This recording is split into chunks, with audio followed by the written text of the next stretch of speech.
Köszönöm szépen, Balogh László, pénzügypolitikáért felelős helyettes államtitkár úr. Jó reggelt kívánok! Jó reggelt kívánok! Kezdjük onnan, hogy ez 1948-as a jogelőd, ugye a Marshall segély szétosztásáról indult, aztán rájöttek a európai nagyhatalmak, hogy hát ennél több van ebben. Pontosan így történt. Lett az OECD, mert az EECD, hát mindegy, nem megyünk bele.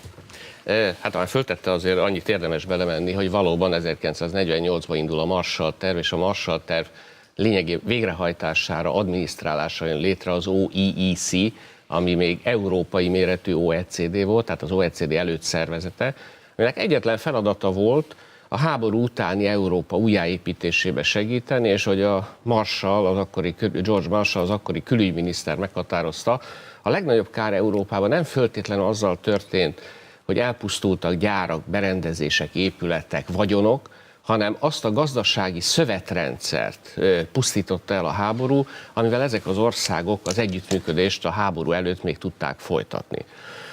És mit kell helyreállítani? Pontosan a gazdaságok, a nemzetgazdaságok közötti együttműködést, az egymás közötti vámokat, gátakat, fizetési korlátozásokat le kell bontani, és ha ez az együttműködés kialakul egy belső piac, és ez lesz az igazi növekedés hajtómotorja, és tulajdonképpen George Marshall víziójának igaza volt.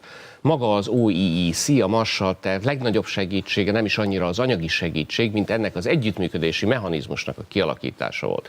És az OECD 1961-ben, amikor az európai újjáépítési folyamatok lezártnak tekinthetők, és az addigi donorországok, Kanada és az Egyesült Államok is teljes jogú tagként létrehozza az OECD-t, pontosan ebben a szellemben a gazdaságok, a kormányzás közötti, ha tetszik, szakpolitikai együttműködés szinterévé teszi az OECD-t, és 48 után, tehát nagyjából 48 évvel később, 48 év történelmi lemaradással, hát Magyarország is csatlakozott ehhez az OECD-hez, hogy egy nagyot ugorjunk, és valóban innentől kezdve történelmi mérföldkő. Ha visszagondolunk 25 évvel ezelőttre, Magyarország éppen a társadalmi, politikai átalakulás elején van. Rendszerváltozásra gondolom. Pontosan erről van szó. A piacgazdaság pillérjeit újra meg kell teremteni, azok ugye a szocializmus éveiben ott kihaltak, beleértem ide a bankrendszert, a versenypolitikát, a magántulajdonon alapuló versenyt, és ennek a megteremtését gyorsította föl, segítette, nagyon hatékonyan egyébként, a legjobb akkor ismert technikákkal, receptekkel, ha tetszik, know-how-val az OECD, ami elvezethetett 1996-ban a csatlakozáshoz. Mi ennek az igazi történelmi üzenete? Van egy ország, a Visegrádi négyek, hogyha őszinték vagyunk, tehát a térség országai, köztük Magyarország, amelyik már tudja, hogy szakított a kommunizmussal és a szocializmussal. Főleg a KGST-vel. A KGST már nem létezik. Igen. Ő magát piacgazdasággá akarja alakítani, ami természetesen nem megy egyik napról a másikra. A legjobb gyakorlatokat akarja, a legjobb megoldásokat akarja alkalmazni, de azt is szeretné, hogy őt elismerjék, hogy ide tartozik. Oda tartozik egyébként, ahol 1000 évig tartozott, a civilizáció nyugati részéhez, és hirtelen az OECD az első euróatlanti integrációs szervezet, amelyik ezt visszaigazolja, tényleg elég sokat tettetek ahhoz, hogy elfogadható, ez már a piacgazdaság, a plurális demokrácia, az emberi jogok tiszteletben tartása, helyetek van a nyugati világban, megjött az ideje, hogy csatlakozatok az OECD-hez. Miket a lengyelekkel vettek fel egy időben, 96-ban. De olyan ez nem, mint egy svéd asztal. Mindenki kiteszi a know-how-ját, a termékeit, én is a magamét bemutatom, a másik is bemutatja az övét, ebből viszont közös jó jön ki.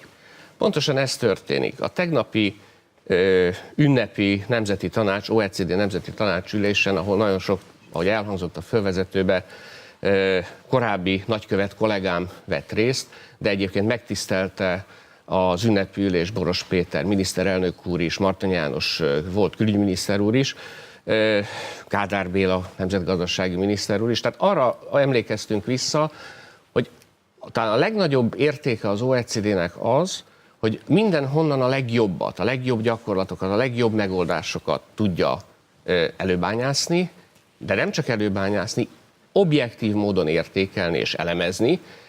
Nagyon nagy statisztikai adatbázisa van ehhez, és utána egy olyan mixet, egy keveréket tud kínálni minden országnak, amely egy kicsit a saját testére szabva, de azért a lehető legjobb szakpolitikai megoldásokat alakítja ki, olyan megoldásokra, amire nincsenek föltétlenül tankönyvi megoldások.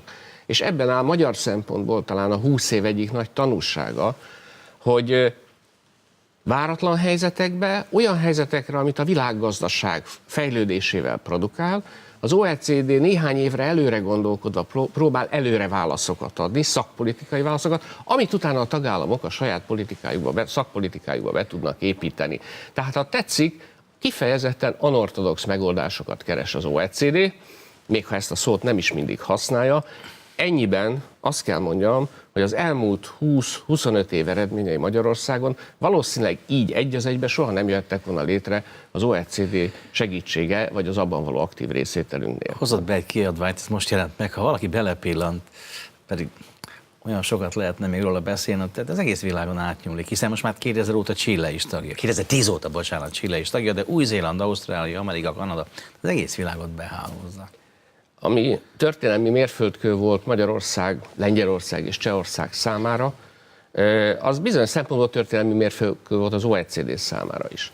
Az 1980-as évek végéig az OECD zárt szervezet volt, 24 tagállam és semmi nyitás. Lényegében a 90-es évekkel, a berlini fal leomlásával alakult ki az a helyzet, hogy kinyitott a világ fele, először a volt szocialista országok közül a 3 Visegrádit, Mexikót, Koreát, és most, ahogy ön mondja, Latin-Amerikát is célba vette, tehát lassan, fokozatosan, de globális szervezetté, szelektív módon, de mégiscsak globális szervezetté kíván válni. Köszönöm szépen, hogy befáradt. Köszönöm szépen a lehetőséget.